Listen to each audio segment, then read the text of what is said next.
Hello friends, praise lord. ఎలా ఉన్నారు? బాగున్నారా?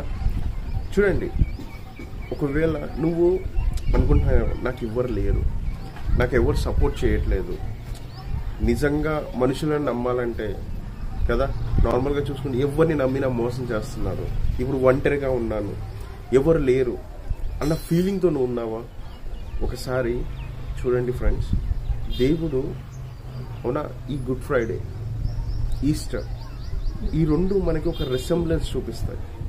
ఏంటిదనంటే ఒకసారి మనము యోహాను సువార్త 15వ అధ్యాయం 13వ వచనం ఒకసారి చదువుకుంటే, జాన్ చాప్టర్ 15 verse 13 ఒకసారి మనం చదివితే, greater love hath no man then this, that a man lay down his life for his friends. తన స్నేహితుల కొరకు తన ప్రాణము పెట్టువాని కంటే ఎక్కువైన ప్రేమ గల వాడెవడునూ లేడు. అవునా? ఇక్కడ చూస్తే చూడండి, అంటే మనం నార్మల్గా లోకపరంగా ఇప్పుడు నార్మల్గా చూసుకుంటే చూడండి, ఒకళ్ళు ఎవరైనా ఇష్టపడితే ఏం చేస్తారంటే, ముందు నువ్వంటే నాకు ఇష్టం, నేను నీకోసం ఏమైనా చేస్తాను, నా ప్రాణాన్ని అయినా ఇస్తాను అని చెప్తారు. కానీ ఆ మూమెంట్లో ఎవరు ముందుకు రారు.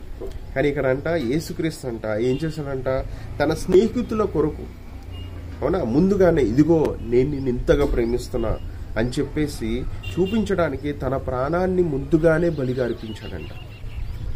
అంటే చూడు, ఇప్పుడు నువ్వు అనుకుంటున్నావేమో నాకు ఎవరు లేరు, నన్ను ఎవరు ప్రేమించట్లేదు, నేను ప్రేమకి దూరం అయిపోయాను. సో మై డియర్ ఫ్రెండ్, నీ కొరకు ఆయన ముందుగానే ప్రాణం పెట్టాడంట. అవునా? అందుకే మనం చూసుకుంటే గుడ్ ఫ్రైడే అంటే యేసుక్రీస్తు యొక్క ప్రాణ త్యాగాన్ని గుర్తుపెట్టుకుంటాం.